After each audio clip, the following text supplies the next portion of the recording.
Kerli Kättmann siinpool ja selle videoklipi mõte on anda täna üks väike sissevaade sellest, millises ruumis minuga on võimalik kohtuda. Ehk siis ma soovin jagada seda, mida ma soovin pakkuda ja kui sulle pakub see huvi, siis kuula edasi. Täna on siin, kus ma viibin, ehk siis Pali saare peal selline väga sulnis õhtu ja see inspireeris mind korra niimoodi laivi tulema ja jagama. Ühesõnaga, üks-ühele ruum minuga, nimetada seda siis kas hoitud ruumiks, selliseks avaraks ruumiks, kus saada selgust, saada taipamisi, saada leevendust ja mõtteid lahendusteks või esimesi sammukesi. See on võib-olla see, mida ma kõigepealt välja tooksin. Ma tahaksin ka jagada seda, et tegelikult minu õpinguteekond algas kunagi Tallinna Ülikoolis sotsiaaltöö erialal ja ma päris kiiresti avastasin selle, kuidas mul tekib mingisugune nagu kanalis oleku tunne, kui ma inimest kuulasin ja nii-öelda pidin teda nõustama. Ehk siis toona ma olin veel nii heas seisus, et ma võisin kuulata inimest ja siis nagu minu kohal üleval õhus olid järgmised küsimused või peegeldused, et ma tundsin hästi nagu kehas ära ja siis sain samas nagu niimoodi ülevalt poolt kuidagi kätte, et kas nüüd mingile kohale, mille inimene on öelnud, kas sellele nagu reageerida või pigem anda veel ruumi, et see kõik kuidagi väga sügavalt käis minust läbi. Ja ka minu tööteekond järgnes sealt inimestega seoses, et töötasin ühes keerulises asutuses nimega Valkla hooldekodu ja seal ei olnud nõustamine küll üldse minu tööülesanne, mitte isegi põhiülesanne, et olin seal selline huvijuht ja tegin inimestele üritusi ja nii-öelda korraldasin meelelahutust, aga sellegipoolest leidsin sealt mõned inimesed või õigupoolest need inimesed leidsid minu üles ja ma mäletan just ühte erakordset teekonda ühe meesterahvaga, kus ma tundsin, et ma olen nii õigel ajal õiges kohas, et ma nii pean olema praegu temaga nendes vestluste ruumides, mis ei olnud tegelikult siis nagu minu tööülesanne, mida mult üldse ei oodatud ja mis oli selline nagu privaatne tegemine, aga ma nii väga tundsin ja see teekond oli selles suhtes erakordne, et ta hakkas siis minu ruumi hoidmise toel ennast uuesti kätte saama, ta lõpuks sai sealt asutusest välja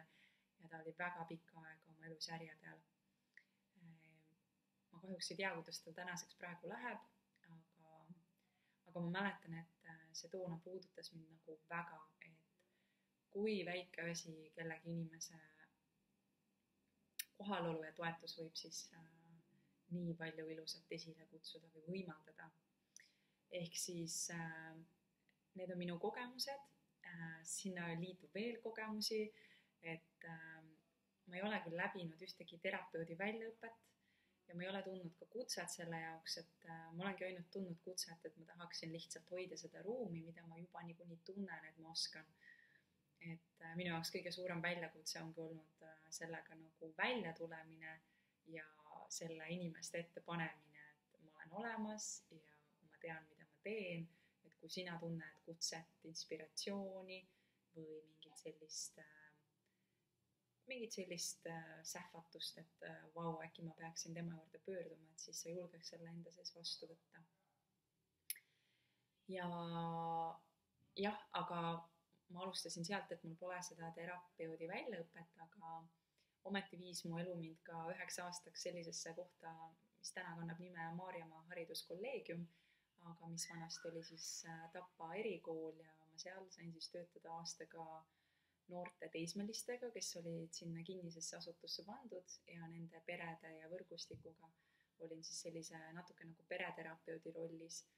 ja sealt on mul siis ka selline teismelistega töötamise kogemus, mis oli ka väga-väga huvitav ja väga puudutav ja puudutas ka mingit minu sisemise teismelise punkte enda sees ja võib-olla andis mingit sissevaateid, et kuidas me inimestena olenemata sellest, mis vanuses me oleme, me nagu kanname kõiksuguseid erinevaid osi enda sees, et ka täiskasvanud kanname teismelist ja tihti on seal võib-olla mingid lahendamata kohad, mis meie elu hiljem ikkagi mõjutavad. Aga see selleks, et see on lühikokkuvõte minu kogemustest ja ma tõesti tunnen, et võib-olla kõige olulisem, mis ma tahan välja tuua, on see, et ma ise tunnen hästi suurt usaldust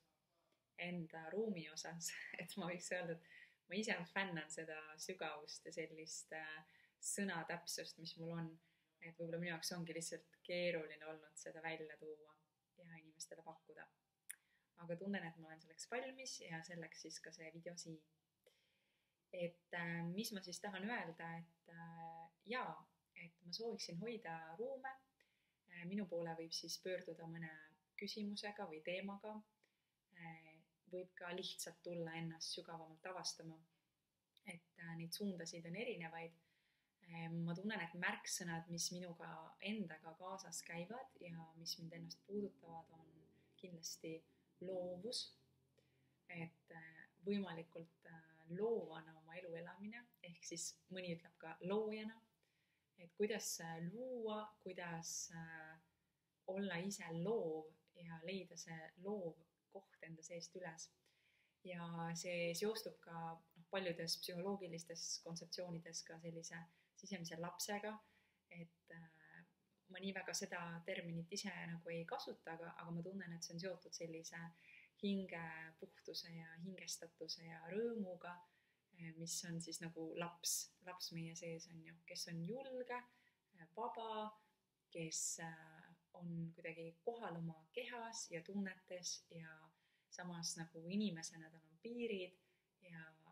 ta teab, mida ta teeb ja miks ta seda teeb ja nii-öelda panustab iseendana siis maailma heaolusse, arengusse ja mõjutab positiivselt enda ümbrust ja ümbritsevat. Ehk siis loovus ja sellega kaasas käiv selline hingestatus, oma hingega ühenduses olemine, oma sellise lapselikkuse ja mängurõõmu, elulusti kättesaamine. Üks märksõna, mis minuga veel kaasas käib, on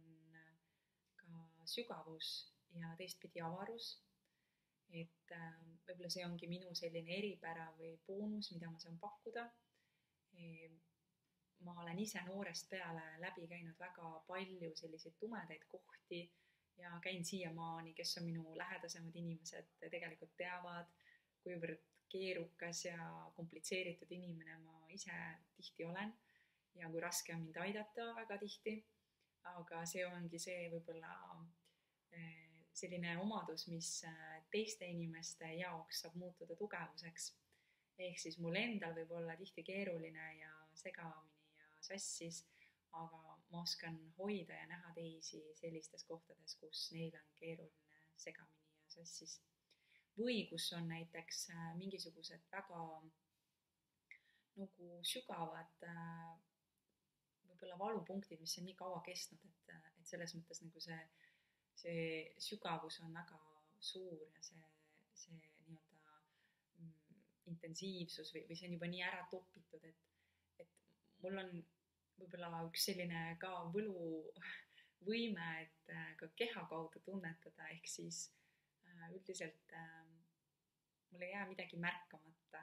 ja see ei tähenda, et kõikide asjadega peab üldse töötama või et midagi ma peaksin üles kookima, aga kui on midagi, mis vajab nagu sellist suurt austust ja aega, et saaks üldse seda asja servast puudutama hakata, siis ma tunnen, et mul on nagu selleks väga palju võimekust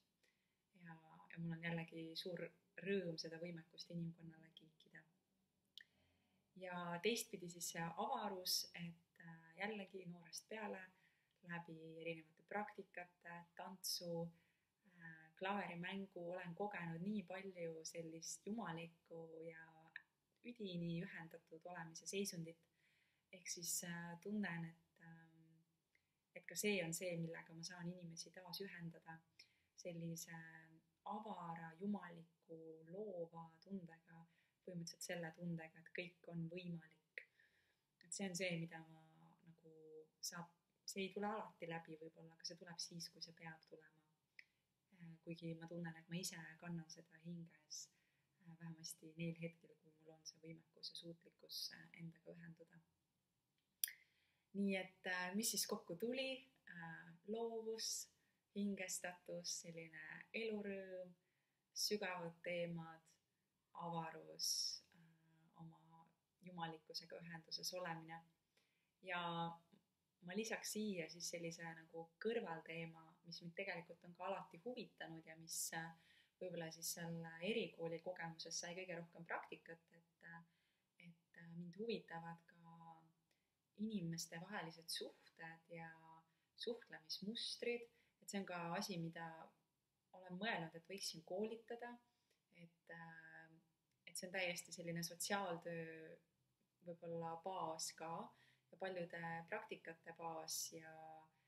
ka teraapiate baas, et lihtsalt sellised kommunikatsiooni baastõed ja mõnikord võib-olla näiteks paari suhtes või mingites muudes suhetes on lihtsalt vaja õppida kommunikeeruma omavahel ja nii-öelda pausima, siis hoidma ruumi ja õppima peegeldama, et seal ei peagi minema nii-öelda võib-olla mingite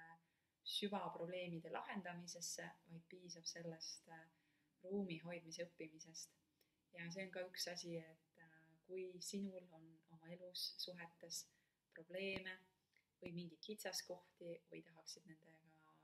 tuttavamaks saada või kuidas neid lahendada, siis see on ka selline asi, milles ma tunnen ennast nagu kodus ja mul väga meeldiks panustada. Niisiis, selle video lõpetuseks tunnen, et ma ilmselt teen ka ühe väikse kokkuvõtva klipi ühel hetkel, aga oled teretulnud siis endast märku andma ja broneerima endale aja sulle sobival hetkel, olgu see nädala sees või olgu see nädala vahetusel, mõni kena laupäeva hommik või hoopis pühapäeva õhtupoolik. Aegu saab broneerida, ma arvan, nii tunni kui ka 1,5 tunni kaupa, ilmselt rohkem pole esialgu mõtet ja hinna osas, eks ma selle info panen ka välja ja alati saab olla paindlik ja teha kokkuleppeid. Aga minu ruumid on avatud ja saad minuga töötada, olenemata sellest, kas sa mind tunned või mitte, et tunnen, et minus elab selline universumi universaalne vaim, et mis ei hooli nagu isiksustest selles mõttes, et nüüd ei saa kohtuda, sest et ma tunnen sind või tean, vaid hoolib sellisest hingestatusest ja päriselt südamesse kohale jõudmisest. Nii et kui mina saan olla abiks sulle või sinu emale või isale või mõnele perekonnaliikmele, siis oled teretulnud endast märku andma. Ja seda klippi võib jagada ka, see on minu tänane esimene katsetus ja ma loodan, et siis tuleb ka edaspidi sellist kvaliteetset sisu ja reklaami minu poolt. Aitäh ja ilusat kõike!